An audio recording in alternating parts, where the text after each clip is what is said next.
Já jsem rád, že jste dneska dorazili sem do Zálezlic na Den farmářské zeleniny.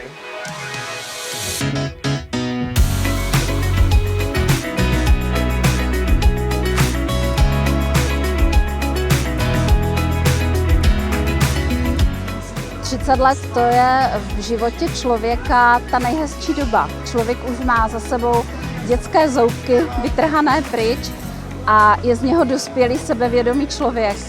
A to sebevědomí a ten klid, který ten věk přináší, přeju i firmě Hanka Mochov, protože v současné rozbouřené době je dostatek sebevědomí, dostatek sebeúcty a vědomí toho, že to, co dělám, dělám dobře, strašně důležité a oni to všechno mají.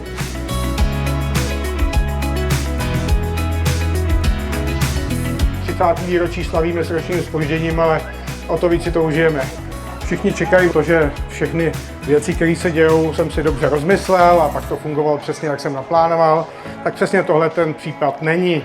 Nastoupil jsem do zemědělského družstva Přerov nad Labem, kde jsem chtěl pěstovat vojtěšku, protože můj děda pěstoval vojtěšku a údajně byl hodně úspěšný. Samozřejmě místo nebylo, běž na zeleninu, tu nikdo nechce dělat, takže jsem tam skrýsnul až do roku 92. Když pak přišla nabídka pronajmout si v Mochově statek se 40 hektarama, tak jsem asi neváhal ani vteřinu. Já jsem vlastně začal podnikat natvrdo v 95. kdy jsem za všechno ručil hlavou a majetkem. Byl jsem jako každý normální zaměstnanec zvyklý na těch 17 až 2000 měsíčně a rozjet nějaký pěstování na 40 hektarech tenkrát, to už byly 100 000 až miliony. Nikdo nepamatoval v Mochově záplavy, my jsme je zažili hned v 690. takže do toho nám zkrachovala úvěrující banka, tak ten začátek byl takový veselý. Asi ta největší rána přišla potom, co jsme se v roce 2001 rozhodli, že přidáme, že zvětšíme výměru na 150 hektarů tady na úporu a přišli povodně 2002 a my jsme nezačínali od nuly, my jsme začínali v červených číslech. A ta firma přežila jenom díky tomu, že jsem společně se všema klíčovými lidma ve firmě si sednul a řekli jsme si, půjdeme dál nebo to zabalíme. Já jsem byl připraven to zabalit, ale naštěstí mě v tomhletom všichni ostatní podpořili, že nemá cenu utíkat z boje a to byl vlastně ten klíčový bod, proč tady dneska ta firma ještě je. Díky, že jste tady s námi a doufám, že s náma vydržíte ještě nějaký rok. Hezky se bavte. Díky, Petře.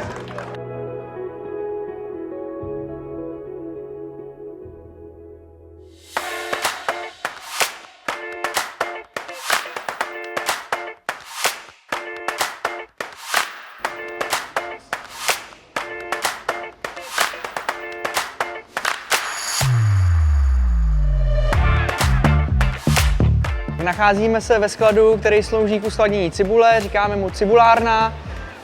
U cibule jde o to, že se snažíme, aby cibule byla stále suchá, nejde tolik o teplotu, takže tady v tomto místnosti nenajdeme žádný chlazení, ale naopak najdeme větranou podlahu, takový rošty, ve kterých jsou kanály, do kterých ventilátory ženou buď venkovní, anebo vnitřní vzduch a neustále provětrávají cibuli tak, aby byla v perfektní kondici, suchá, nezahnívala a vydržela uskladněná, řekněme třeba do poloviny dubna. Tenhle sklad pojme zhruba 1500 tun cibule.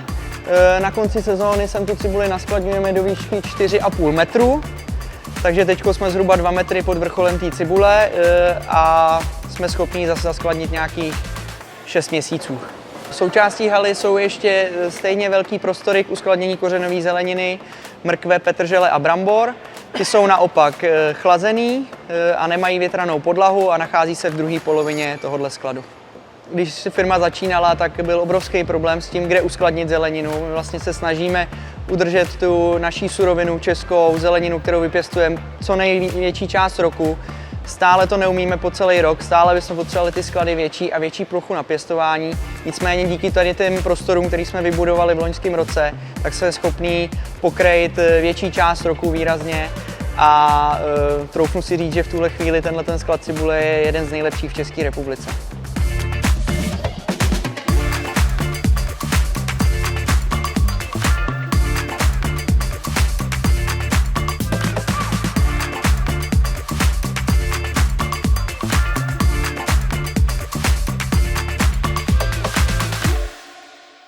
Jak říkám, jsem jeden z těch, který jí hodně zeleniny a hlavně si hledám dobrou zeleninu. Jo? A v dnešní době je opravdu docela jakoby těžký. Jo? A člověk si pak uvědomí, že to, co kupuje a zjistí, že je dobrý, takže to většinou Hanka Mochov. Jo? Ne, že bych jiným nevěřil, ale prostě je to o čerstvosti, o tom, o nějakém tomu umění to udržet. A i o sladkosti a o všem možným, protože ta zelenina nás provází celý život. A to, že jsem se sem dostal, je jedině dobře, protože já jsem ku podivu už tady byl několikrát, ale jako zákazník, který si prostě přijel pro brambory nebo pro něco. A vždycky mě to nadchne, když je někdo schopný takovouhle super akci zorganizovat, tak je vidět, že ho to baví a že chce, aby ty lidi to poznali. Protože někdo, kdo to dělá, aby ho nebylo vidět, tak mi nepřipadá, že je moc férový.